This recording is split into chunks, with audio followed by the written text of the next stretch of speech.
जय श्री कृष्णा। आप सभी का हमारे YouTube चैनल पर स्वागत है। आज के वीडियो में आप रसपान करेंगे कार्तिक मास महात्म्य के अध्याय 10 का। इससे पहले के अध्याय में आपने बलाक राक्षस की कहानी सुनी। इतनी कहानी सुनने के पश्चात महाराज पृथु ने देव ऋषि नारद से प्रार्थना की कि हे देव ऋषि, आपने कार्तिक महात्म्य, कर्क चतुर्थी व्रत और गृहस्थ धर्म के बारे में मुझे इतना कुछ बतलाया है। अब कृपा करके तुलसी जी का महात्म्य बतलाने की भी कृपा कीजिए। तब देव ऋषि नारद बोले, प्राचीन काल में सह्याद्री क्षेत्र के करवरी पूर्व में अत्यंत ज्ञानी धर्मात्मा और ओम नमो भगवते वासुदेवाय मंत्र का जप करने वाला धर्मदत्त नाम का एक ब्राह्मण रहा करता था। वह अतिथियों का स्वागत सत्कार भी खूब किया करता था। एक दिन जब एक पहर की रात्रि शेष रह जाने पर वह ब्राह्मण पूजा की सामग्री लेकर भगवान के मंदिर जा रहा था। इतने में उसने सामने से आती हुई अत्यंत भयंकर राक्षसी को देखा। आगे को निकले हुए बड़े बड़े टेढ़े मेढ़े दांत, लाल नेत्र, बिल्कुल नग्न लकड़ी के समान सूखा शरीर और मुख से घुर्र घुर्र शब्द निकल रहा था।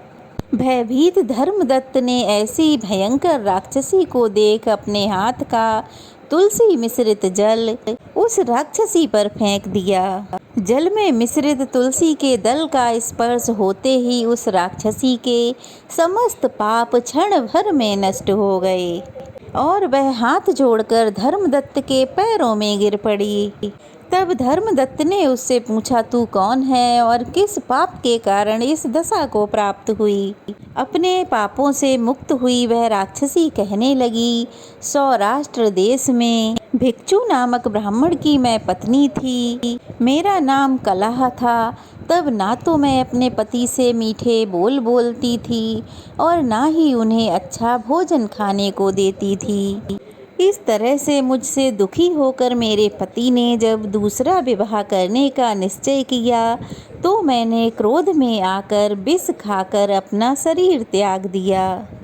इसके बाद यमराज के दूत बांधकर मुझे अपने साथ ले गए और वहां पर चित्रगुप्त ने मेरे पाप और पुण्य कर्मों का लेखा जोखा बताते हुए यमराज से कहा कि हे महाराज, इसने अपने जीवन में कभी भी कोई भी शुभ कर्म नहीं किया, सदैव अपने पति से द्वेष करती रही है। यह सुनकर यमराज ने तुरंत ही आज्ञा दी, क्योंकि जिस बर्तन में ये खाती थी उसी में पकाती थी, इसलिए इसको पहले अपनी संतान को खाने वाली बिल्ली की योनि में भेजा जाए। इसके बाद पति से द्वेष करने के कारण इसको विष्ठा खाने वाली सूकरी की योनि प्राप्त हो।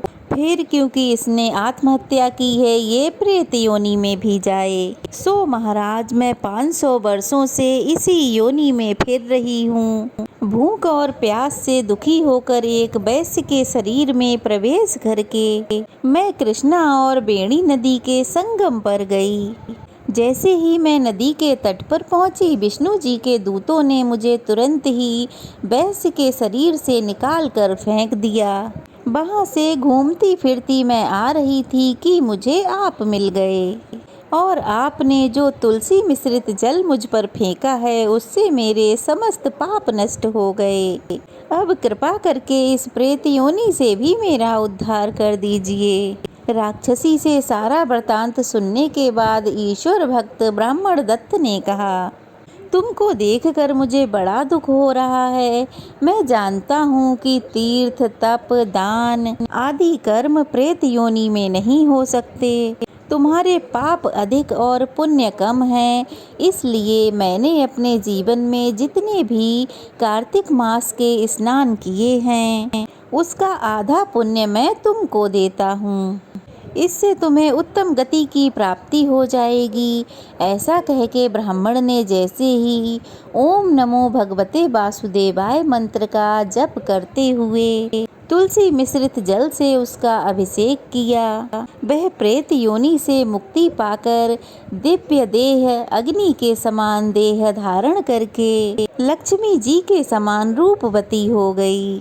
तभी उसने ब्राह्मण को प्रणाम किया और तभी वहाँ पर भगवान विष्णु के पुण्यशील और देवशील नामक 2 दूत वहाँ पर आए और उसको विमान में बिठाकर बैकुंठ लोक को ले गए। उन्होंने ब्राह्मण से कहा, हे ब्राह्मण, निरंतर भगवान की भक्ति में लीन रहने के कारण तुम धन्य हो।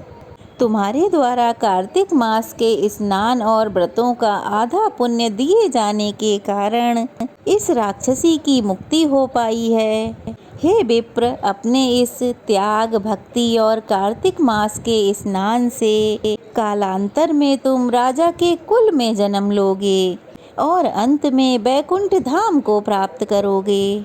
नारायण नारायण। आज का अध्याय यहीं समाप्त हुआ। अब सुनिए कार्तिक मास के स्नान की सास और बहू की कहानी। किसी गांव में एक सास और बहू रहा करती थीं। तो सास ने बहू से कहा, बहू, मैं कार्तिक स्नान करना चाहती हूँ। तो बहू ने कहा, माँ जी जरूर करो, मैं भी आपके साथ कार्तिक स्नान कर लेती हूँ। तो सास ने कहा, बहू, तुम्हारी तो अभी बहुत उम्र पड़ी है, तुम बाद में कर लेना। ऐसा कहकर सासू माँ गंगा स्नान के लिए चली गईं। उनके जाने के बाद बहू ने कुम्हार के यहाँ से मिट्टी के 2 कुंडे मंगाकर रख लिए। अब बहू रोज सुबह जल्दी उठकर स्नान करने के लिए कुंडा लेती और बोलती, मन चंगा तो कुंडे में ही गंगा। सास नहाए उंडे बैठ, मैं नहाऊं कुंडे बैठ।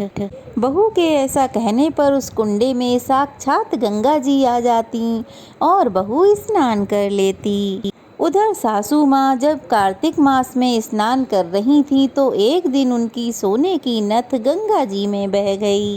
इधर बहू ने जब स्नान करते समय कहा, मन चंगा तो कुंडे में ही गंगा, तो गंगा जी के साथ ही सासू माँ की वह नथ भी कुंडे में आ गई।